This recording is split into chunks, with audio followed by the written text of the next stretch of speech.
Constance McMillan faced an uphill battle with her school district when she decided to sue her school for not allowing her to attend prom in a tuxedo with her girlfriend. Whoa, whoa, whoa, whoa. They wouldn't allow someone to come in a tuxedo to prom? That's just stupid. That's messed up. Constitutional in that she had every right to attend the school event with whomever she wanted, so long as they fit the age requirements set by the school. While McMillan won the initial court case and was allowed to go to the prom, the school district got concerned parents in on a humiliating ploy. They created a fake prom at another location. Okay, okay. No. They created a fake prom?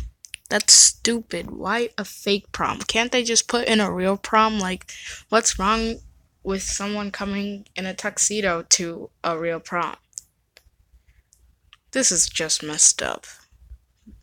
And invited McMillan, her girlfriend, and a handful of other students who all had disabilities. When McMillan arrived at the fake prom, she realized she had been duped and furiously took the case to court once again. Unsurprisingly, the court ruled in her favor, stating that the school district and local parents had gone too far in attempting to humiliate a high school girl, and she was given $35,000 in a fairly hefty sentence. Whoa, whoa, whoa. $35,000? Lucky. I want $35,000. I'll be rich. But I don't have no money. Settlement. Discrimination is sadly a common event in the school system and affected a handful of Hispanic students in 2009. After accidentally spilling water on the floor while trying to refill a nearby cooler, 7 Hispanic Okay. It's first of all, it's just water. I mean, if you spill water, it's there's nothing wrong. But if it's like soda and stuff, that would be like a sticky mess. Or like, for example, Coca-Cola. Soda is the worst thing that you could spill. Water is the best thing that you can spill because the only bad thing that could happen is someone could just spill. But water is clear and there's nothing bad in it that makes it sticky. So there's completely nothing wrong. graders were ordered to eat their lunch off the floor for 10 consecutive school days. Eating off the floor 10 days? Bruh. No. If if you do that to the child, you know what? This is the reason why I bring my own lunch to school in case if this happens. Plates, but were forced to eat off napkins. On days where soup was the primary meal, they resorted to eating only strips of cheese. When parents found out, the school system claimed that the reason for the students eating off the floor had nothing to do with punishment, but was in fact the result of not having enough chairs in the cafeteria. The school sought to increase funding, but the courts saw through their ruse and slammed them with a discrimination lawsuit. The students then split a $500,000 settlement between the 7 of them at $70,000. Dang, I would eat off the floor for 10 days for that much money. $70,000 to be split. Lucky. All the school people are doing is just all they're doing is just spending money on these children because they punish them for no good reason.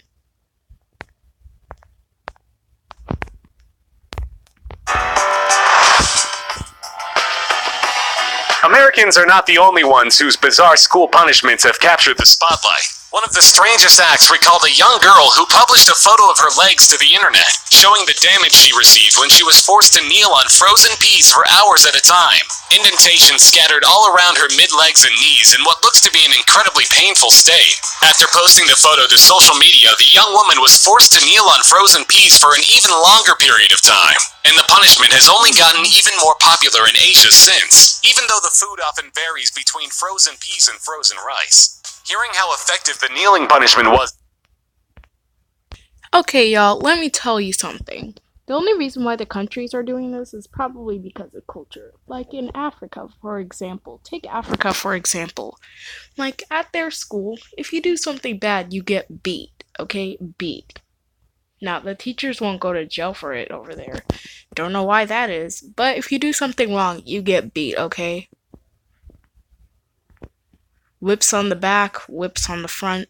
As long as it's not too harsh, they won't be arrested. In Asia, two Florida grandparents decided to put it to the test by forcing their grandson to kneel for 9 hours for 10 days straight. While we're What? unsure if there are any repercussions to this strange and painful punishment, we can assume there are much better ways to use your food. While the next punishment isn't necessarily as mean-spirited as the rest, it did lead to some questionable responses. After two students were caught brawling. Okay, sorry y'all, I had to repeat that. Okay. Next punishment isn't necessarily as mean-spirited as the rest. It did lead to some questionable responses. After two students were caught brawling in a hallway, they were given an ultimatum. They could both either be suspended, or they could sit down and hold hands for 15 minutes. Thinking that the second punishment was easier, the boys opted for the 15 minutes. What they didn't realize was that their peers would be allowed to jeer and mock them the entire time, taking Okay, I'd rather be suspended. Being on the internet for that stuff. Wait a second. I heard this on the news. I think I heard this on the news before. Yeah, I'd rather be suspended. At least I wouldn't have to touch an idiot's hand. and uploading them to social media. Homophobic slurs were called out, and the boys' masculinity was consistently called into question. Worse yet, they were bullied and made fun of for the rest of their time in school, often called gay in a negative light. The Mesa, Arizona school was vocal that they believed Principal Tim Richard had not practiced good judgment when he offered up the punishment, but many parents praised him for the decision.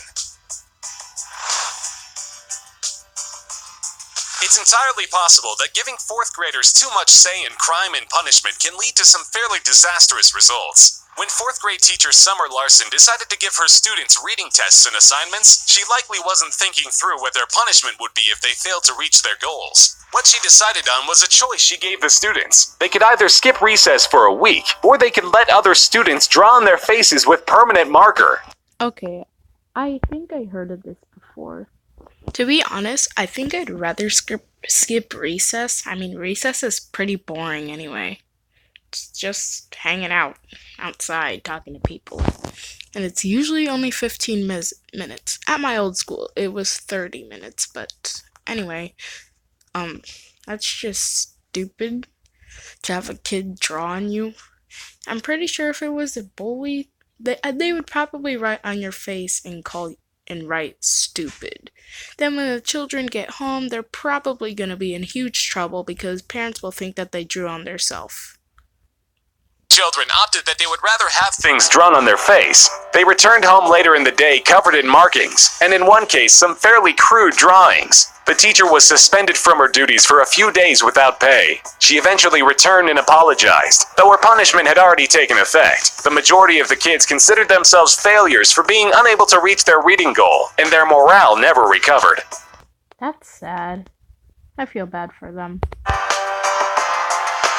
Lamia Kamen was described as a fairly carefree 7-year-old before she was actively humiliated in front of her classmates. One day, while sliding the beads in her hair up and down, she was called to the front of the classroom by her teacher. The teacher quickly whipped out a pair of scissors and cut the braid of Kamen's hair from her head in front of the classroom. She claimed it was a punishment. Bruh. If I did that in class, which I almost always do that, then